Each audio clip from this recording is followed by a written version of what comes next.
Dia mengecat lampu kereta dengan warna merah, agar bisa menumpang di kereta. Kereta benar-benar berhenti, tapi ketika dia memasukkan barang bawaannya, staf kereta tiba-tiba muncul. Dia dengan cepat masuk ke kolong kereta api, tapi kemudian kereta mulai bergerak. Dia tidak bisa melewatkan perjalanan ini.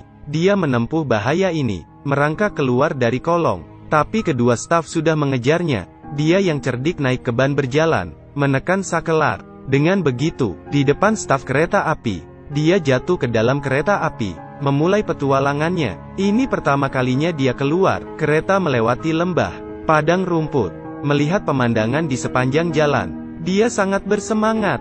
Akhirnya kereta api tiba di stasiun, tapi kereta belum benar-benar berhenti. Mereka menemukannya lagi.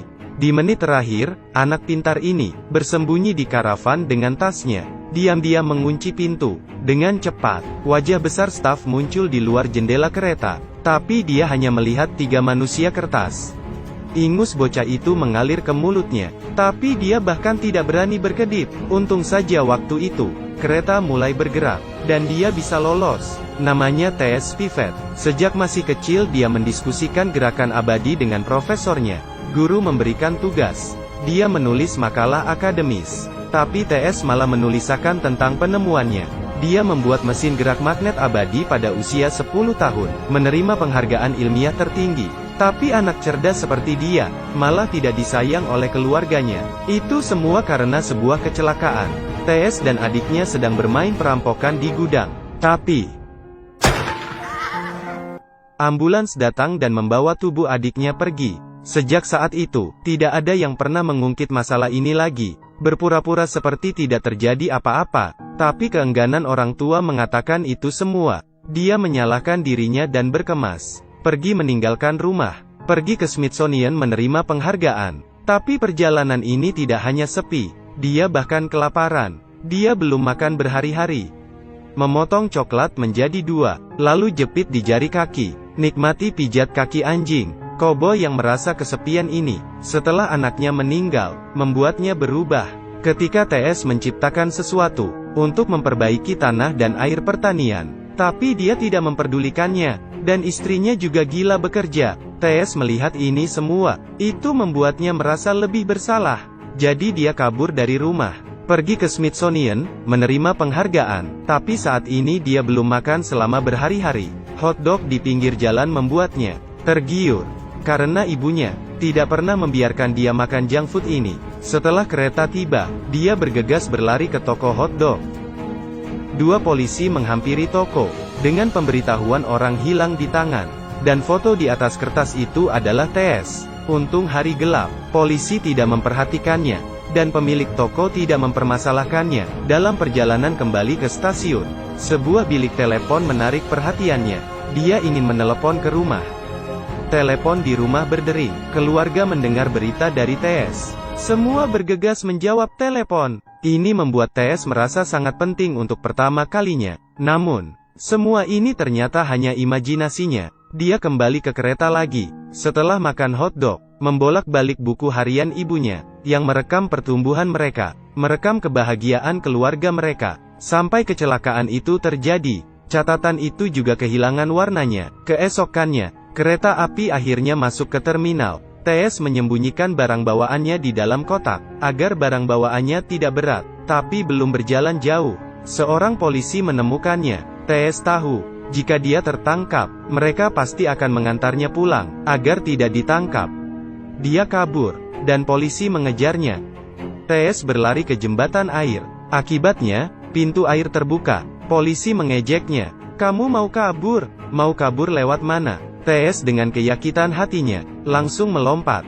Ini membuat polisi takut. Dia meminta T.S. bertahan. Untungnya T.S. memanjat jembatan, dan berhasil lolos. Tapi kali ini dia terluka. Tapi dia tidak berani pergi ke rumah sakit. Dia di pinggir jalan, menumpang sebuah mobil tangki. Pengemudi yang baik tidak hanya memeriksa lukanya, juga berfoto dengannya. Ini adalah hobi kecilnya. Sopir membawa T.S. ke gerbang Smith College. Setelah melewati semua kesulitan, dia akhirnya datang ke tempat sains. Tapi siapa yang akan percaya padanya, jika dia adalah penemu mesin gerak abadi? Mereka bahkan ingin membawanya pulang, tapi perkataan TS membuat mereka tercengang. I just transposed the principle of an electron gravitating around the nucleus. Dia menemukan mesin gerak abadi pada usia 10 tahun. Di mata Gibson, dia bisa dimanfaatkan. Mereka menguji otaknya. Ini hampir seperti anatomi. Di hari penghargaan, tidak ada pertukaran akademik. Satu persatu alur bisnis bisa menyentuh hati. Mereka tersenyum dan menatap TS, seperti melihat segenggam uang kertas. TS juga melihat bahwa mereka menyeringai, karena ketika orang pura-pura tersenyum, otot di sekitar mata berkontraksi tanpa sadar. Saatnya pidato penghargaan, dia datang ke panggung dan mengatakan 3 hal. Terima kasih Gibson karena usianya yang masih muda, tidak membatalkan penghargaan ini. Dia tidak menemukan mesin gerak abadi yang nyata, karena bagian utamanya adalah magnet, dan magnet mengalami demagnetisasi setelah 400 tahun. Ketika mesin abadi masih bergerak, perjalanan umat manusia masih panjang. My brother died this year. Berbeda dengannya, adikku suka bermain dengan senjata, agar bisa bermain dengan adiknya. Dia ingin mencoba senjata itu, namun tidak disangka, senjata itu macet. Ketika adiknya memeriksa senjata itu, dia menembak dirinya sendiri. Selama ini, dia merasa bersalah. Semua tamu mulai menyemangatinya. Di mata Gibson, ini adalah pidato yang sempurna. TS mulai terkenal dan diundang di variety show, tapi pembawa acara memberikan pertanyaan yang selalu menyudutkannya. Bagaimana seorang anak bisa bertahan dari ini? Saat itu juga, ibunya muncul di acara. TS meminta maaf kepada ibunya. Tidak seharusnya kecelakaan itu terjadi.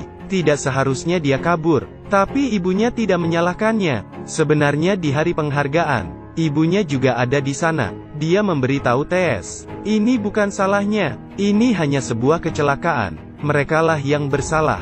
Tidak seharusnya membiarkan 2 anak bermain senjata. Tidak seharusnya menghindar, menjadikan alasan pekerjaan menjauhi TS. Kemudian mereka saling berpelukan. Ibunya kemudian membawa TS pergi. Pembawa acara mengejar mereka. Saat itu juga, Gibson muncul dan menghentikan mereka. Berkata mereka adalah penipu. Pembawa acara masih terus ingin menyiarkan. Saat itu juga ayah TS muncul. TS naik ke punggung ayahnya, dan memakai topi koboi